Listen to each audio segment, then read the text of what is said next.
오늘 고성국 칼럼은 간첩사건 집중심리를 도입해야 돼요. 집중심리가 뭐냐면요. 통상적인 이 형사사건의 경우에는 2주 간격으로 심리를 하는 것이 일반적입니다. 아마 그럴 겁니다. 2주. 왜 2주 간격을 두냐 하면 재판을 하는 재판부도 워낙 사건들이 많으니까 조금 생각할 최소한의 시간이 필요하고, 특히 피의자 또는 피고인의 입장에서는 재판을 준비를 해야 되니까 오늘 재판받고 내일 또 재판받고 하는 것은 준비가 제대로 안 된다. 그래서 통상 2주간의 그 텀을 두고 1차 공판, 2차 공판 이렇게 가는 것인데요. 그런데 저 종북 주사파들이 이 2주간의 통상적인 재판 기일을 1년 만에 한 번 재판하는 식으로 해서 조국의 경우에 3년 넘게 1심을 질질 끌었던 경우 여러분들이 아실 겁니다. 또 그런가 하면 박근혜 대통령 재판 때는 일주에 4번을 재판을 했어요. 그건 불가능한 얘기입니다. 그걸 박근혜 대통령이 어쨌든 견뎌냈어요. 정말 좌파들 무도하죠. 제가 이렇게 설명드리는 것은 재판 기일이라고 하는 것은 형평과 사정에 따라 조정 가능하다 이런 뜻입니다.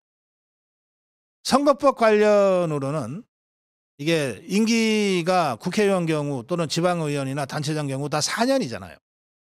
그런데 재판을 조국이처럼 1심 하는데 3년 끌어버리면 나중에 유죄가 나와도 임기 다 마친 다음이 되잖아요. 실제로 송철호라는 자가 그렇게 했습니다. 울산시장. 이 자가 문재인이의 나의 소망, 나의 소원 그러면서 송철호가 울산시장 되는 거. 그 말 한마디로 울산시장 선거 농단 개입이 시작됐지 않습니까? 그렇게 해서 완전히 울산시장직을 훔쳐갔는데 이게 김태우 수사관의 공익제보로 드러나고 수사에 들어가고 재판에 들어갔는데 1심 끝날 무렵에 임기를 다 마쳤어요. 그리고 이자는 심지어 출마를 한 번 더 하기도 했습니다. 출마해서 됐으면은 지금도 시장이에요. 떨어졌으니까 망정이. 자, 악용하는 사례를 제가 말씀드렸습니다. 반면에 그래서 이 선거법 관련은 이 재판을 최대한 빨리 끝내라. 6개월 안에 끝내라. 이렇게 돼 있는 것이거든요. 일반 형사사건은 1심이 6개월, 2심이 4개월 이런 식으로 돼 있습니다만 선거법 관련으로는 다 합쳐서 6개월 안에 끝내라. 예컨대 이런 식의 지침이 운영되고 있는 거예요. 그러니까 선거법 관련으로는 집중심리 2주에 한 번씩 통상적인 사건처럼 하는 게 아니라 필요하면 일주일에 한 번씩 하든지 일주일에 2번을 하든지 할 수 있는 거죠. 자, 그러면 선거법 관련으로 한다면 간첩이 더 무거운 죄입니까? 선거법 위반죄가 더 무겁습니까, 여러분?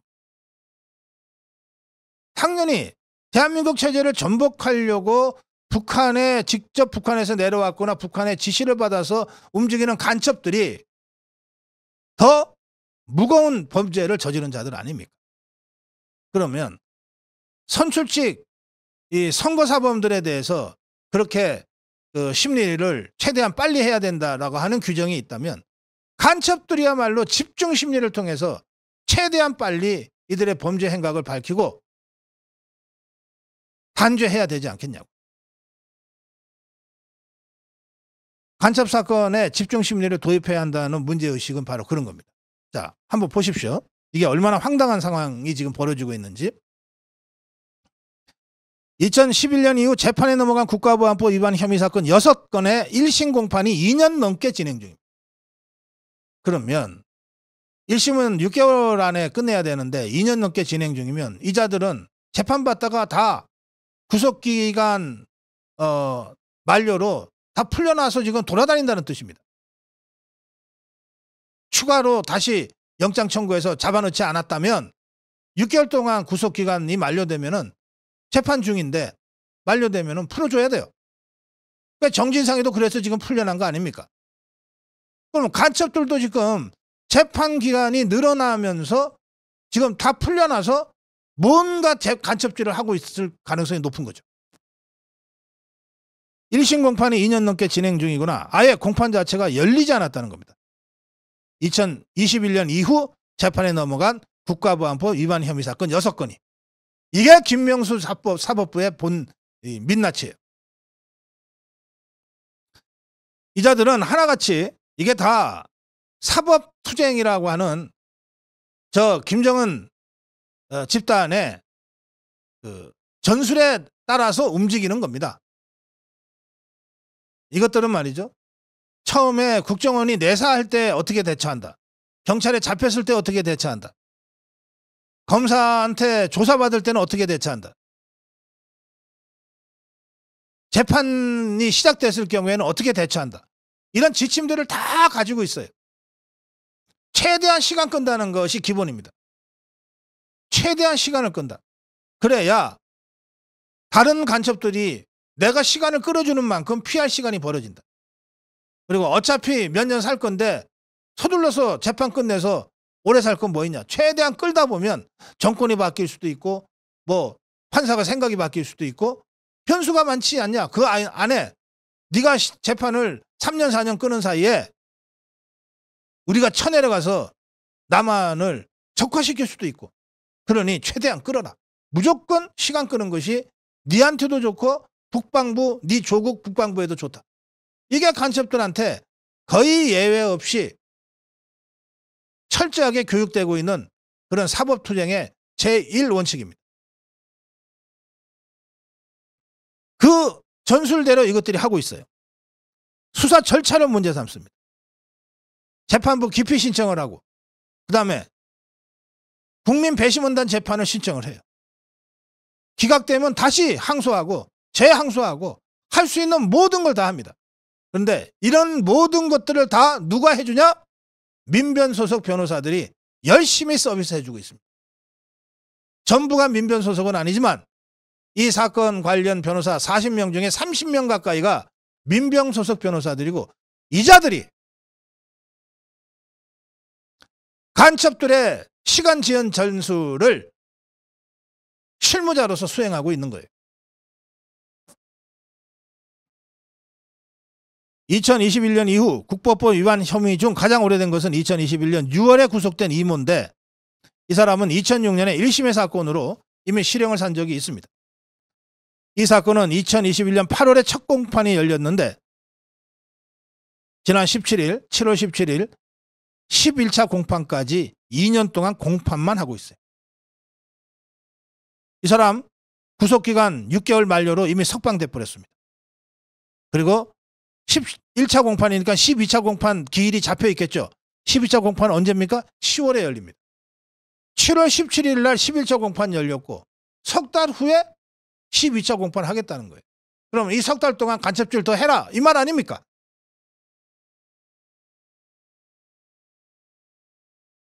변호인, 이 사건의 변호인은 법원에 제출된 모든 증거를 재판에 쓰지 않는 것을 동의했어.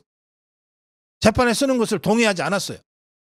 예컨대 검사가 혐의 사실을 입증하기 위해서 증거 제출하면 그 증거 우리가 동의할 수 없습니다. 그럼 그거 가지고 또 그 재판 끝나는 거예요.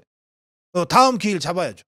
이런 식으로 사사건건 시비 걸고 증거물에 대해서 시비 걸고 증인에 대해서 시비 걸고 재판 절차에 대해서 시비 걸고 할 수 있는 모든 걸 다 해서 시간을 끄는 거예요. 그 사이에 구속기간 만료 6개월 지나서 이자는 나와서 무슨 짓을 하고 있는지 알 수가 없어요. 충북 동지의 사건 1심 공판만 20차례 진행 중입니다. 이 사건 피고인들은 공판 연기 신청, 위헌법률 심판 신청, 자기들 잡아놓은 게 위헌이라는 거예요. 보석 청구, 다양한 전략으로 재판을 지연시켰어요. 변호인을 4차례나 교체했습니다. 이것도 다 전략입니다.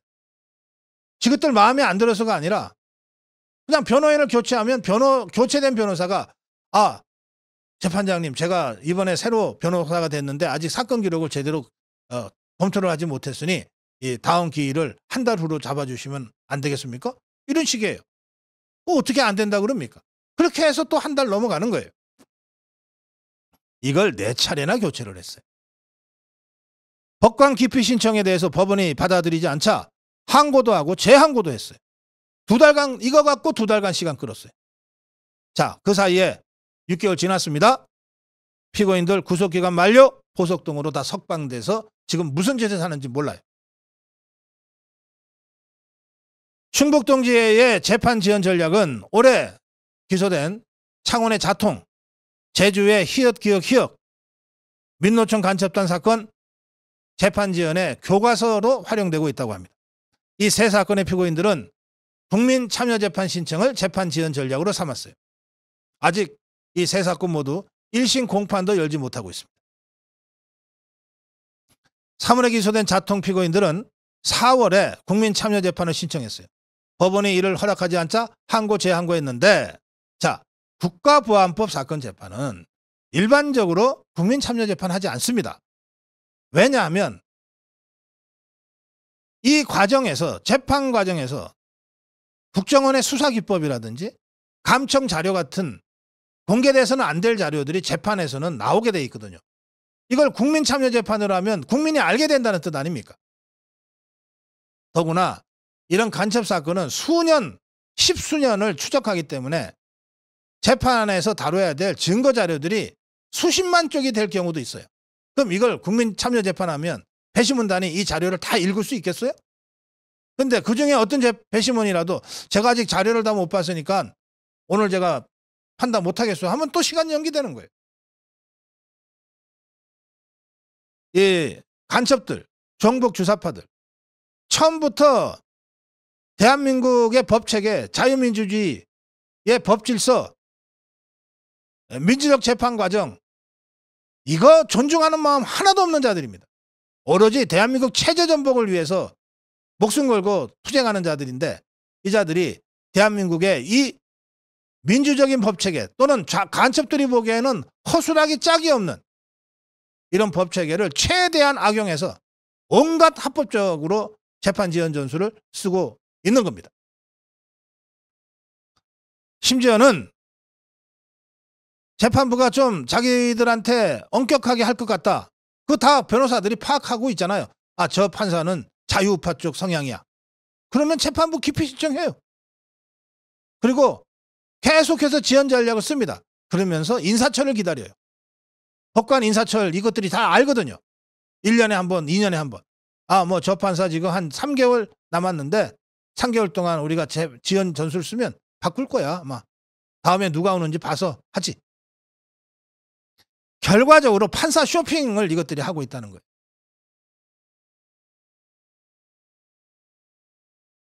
특히 김명수 재판부가 이 정복주사파 들의 재판 관련해서 지연 전략에 관대하다라고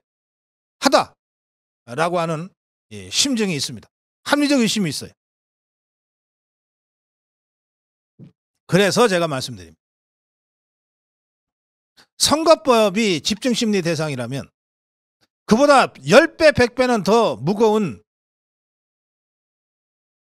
반체제, 반국가 사범인 간첩들과 정복주사파 사건에 관해서 엄격한 집중심리를 추진해야 한다.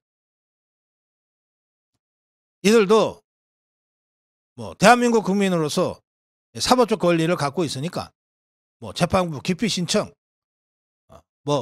국민 참여 재판 신청, 또는 증인 증거 채택 부동의 이런 거 할 수 있어요. 그걸 원천적으로 뺏자는 뜻이 아니라 그런 것들을 하면서도 집중 심리를 하면 돼요. 박근혜 대통령이 그 열악한 상황에서, 그 악화된 건강 상태에서 일주일에 4번 재판 받고 버텨냈어요. 일주일에 4번 재판한다고 해서 못할 게 뭐 있습니까? 김명수한테 요구하는 거 아닙니다.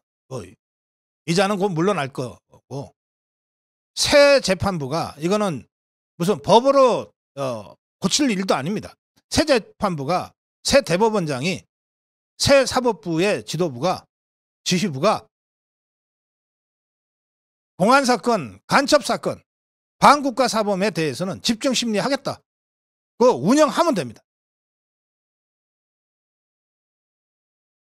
이 문제를 일단 고성국 칼럼에서 문제 제기해 놓겠습니다. 고성국 칼럼입니다.